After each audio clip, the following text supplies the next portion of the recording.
আসসালামু আলাইকুম। বিজ্ঞ কিংবা বিশ্লেষক নয়, আপনাদের মাঝে কথা বলি অভিজ্ঞতা দ্বারা। আমার জীবনের সবচেয়ে বেস্ট অভিজ্ঞতাটা আপনাদের সাথে শেয়ার করি, আর এর কারণেই সম্ভবত কিছু ফ্যান ফলোয়ার আমার তৈরি হয়েছে। তারা নিয়মিত আশা করে ইলিয়াস ভাই কখন ভিডিও আপলোড করবে। যারা নিয়মিত আমার ভিডিও দেখেন, আপনাদের উদ্দেশ্যে সবসময় আমার দিক নির্দেশনা থাকে, আর গল্পের ছলে আপনাদের সাথে কথা হয়।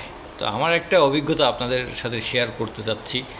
সেটা হচ্ছে কোনো এক দাম্পত্য জীবনের কলহের পরে আমার সাথে একটা ছেলে শুভাকাঙ্ক্ষী গল্প করতেছে, ভাই যখন প্রেম করছি তখন সে বলছে যে প্রয়োজনে ঢাকা গিয়ে আয়া বুয়ার কাজ করে খাবো, তারপরও এই সীমাবদ্ধতা, এই সংকীর্ণতার ভিতরে ভালো লাগে না। তারপরে তারা একটা পর্যায়ে বিয়ে করছে, বিয়ে করার পরে তাদের বাচ্চা আসছে, কিন্তু তারা আর আগের মতো হ্যাপি নাই।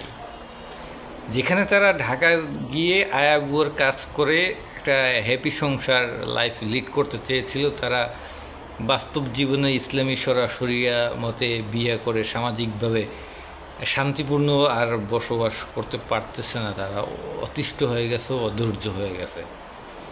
তো আবেগ আর বাস্তবতা এক জিনিস নয়।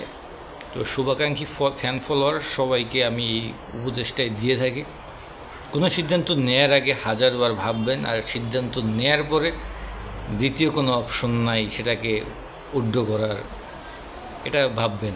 উড্ড করার অপশন নাই যে একেবারে সেটা না, আছে, কিন্তু ওই অপশনটা যেন আপনার আর নেওয়া প্রয়োজন না হয়, সেজন্য হাজারবার চিন্তা করবেন।